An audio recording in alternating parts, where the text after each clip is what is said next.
Moving on to our top international story this hour, we are following some disturbing news out of the tech world, as this week the Confederation of British Industry, or CBI, issued a warning about the future of microchips in the workplace. According to The Guardian, a British company has already fitted 150 implants in the UK alone.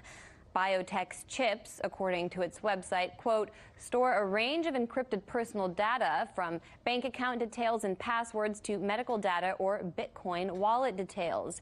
The device is implanted between the thumb and forefinger, and depending on which kit you choose, costs between $90 and just over $300. The organization is concerned that employers could eventually force workers to be chipped, the way you may chip your pets, for example. The Secretary General of the Trade Union Congress in the UK added, quote, microchipping would give bosses even more power and control over their workers. There are obvious risks involved, and employers must not brush them aside or pressure staff into being chipped. Now, you might be thinking such concerns sound hyperbolic, but you would actually be sadly mistaken. Believe it or not, companies have already started microchipping employees. For example, a cafeteria kiosk producer in River Falls, Wisconsin, chipped employees last year. There are governments that run central banks that they were one of the first ones to call us to say, we've got to control our employees, and we need to have certain access levels, and we can't have that compromise, and they saw that as a solution. They need that. They need those controls.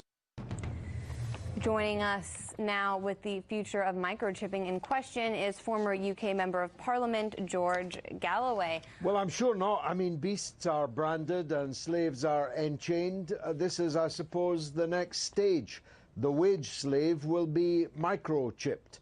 And the employer, imagine Amazon, just for an example, other brands are available, employing 500,000 people, every one of them, one day perhaps microchipped. So the company will not be able just to employ you at rock bottom rates. It will know how long you went to the toilet for electronically.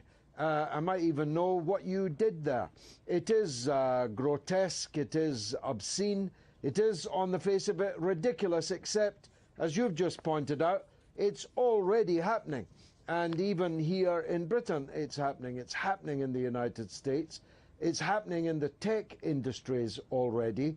And of course, it's all very well saying it's voluntary, but when you're a wage slave, voluntary doesn't mean much. If it's get this job and sign up for the chip, or don't get the job, well, people will take the chip.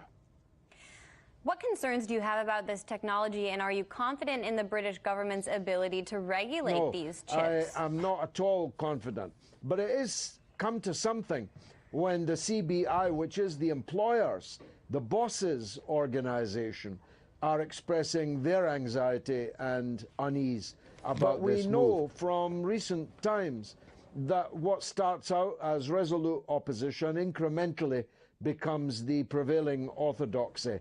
And it would be it would be a dystopian Aldous Huxley future if that's how we all ended up, chipped by our employer. A British company is helping employers to microchip their staff.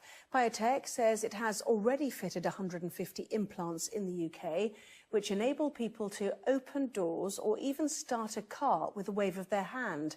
But trade unions are warning that bosses already have too much power and employees should not be pressured into being chipped. It might sound a bit sci-fi, but some companies promise a future where you can open doors, pay for your dinner, or even clear customs using microchips implanted in your hand.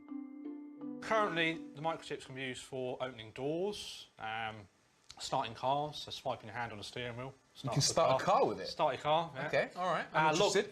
Logging onto laptops, so I can scan my hand, and my laptop logs in. Look at that.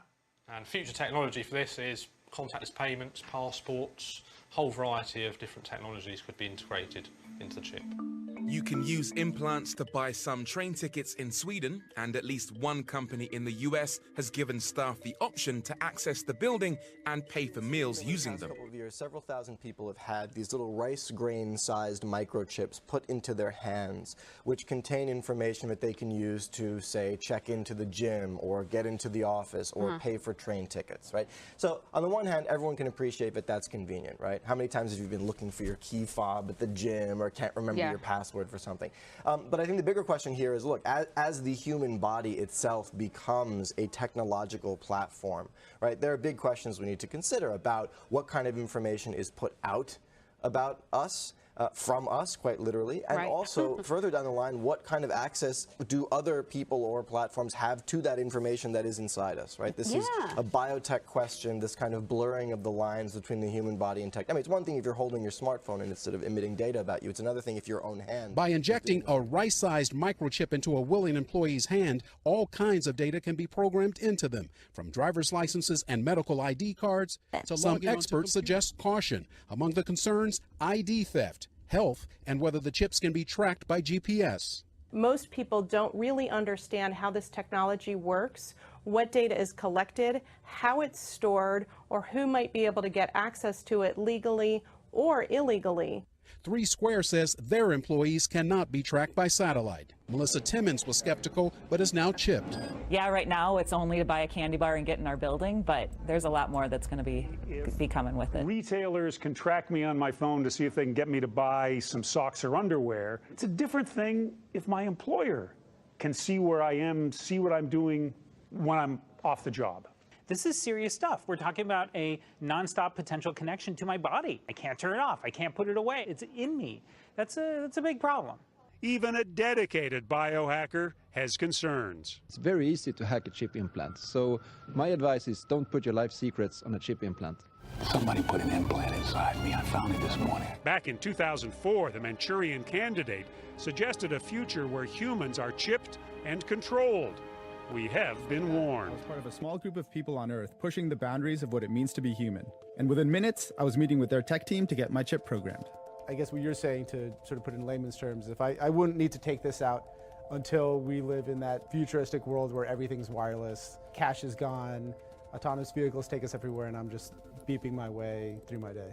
Really, probably you'd never have to take it out, and this is what we think is going to propel us into that next stage in life, the cashless society like they're doing overseas already. This would facilitate that because you wouldn't need to carry any cards or cash. Everything would literally be stored. What ends up happening in a lot of situations with technology, and you can even point to any of the major tech companies that you interact with on a daily basis, they start off wanting data for one reason and end up using it for many other reasons. And so that switch of what your expectations are, is a little different when you are using a device or service where you ostensibly have an ability to walk away from it. And when you have something implanted in your body, of course, that we did this honestly initially just for fun because that's what a technology company does. And often when you start with something, you end with something completely different. And that's the case here. We started with a simple little chip, and now it's evolved into a whole nother business, which we're in development right now of an actual chip that will be powered by the human body, the heat, and it'll have GPS tracking capabilities along with voice recognition. Yeah, experts say it won't be long until microchips are used as passports, driver's licenses, even to pay for things like public transportation. The chips being used by 3 Square Market were actually developed. Futuristic, but really, they're just a visible sign of something that's already here. Because you don't need a microchip to be tracked on London's tube network. You just need one of these. Every time you tap in, you're being tracked. Every time your phone pings off the Wi-Fi inside, that's tracking you too. If you use one of these bikes, that's tracking you. And so is everything in the so-called smart city. The sci-fi dystopia we're all so worried about is actually already here.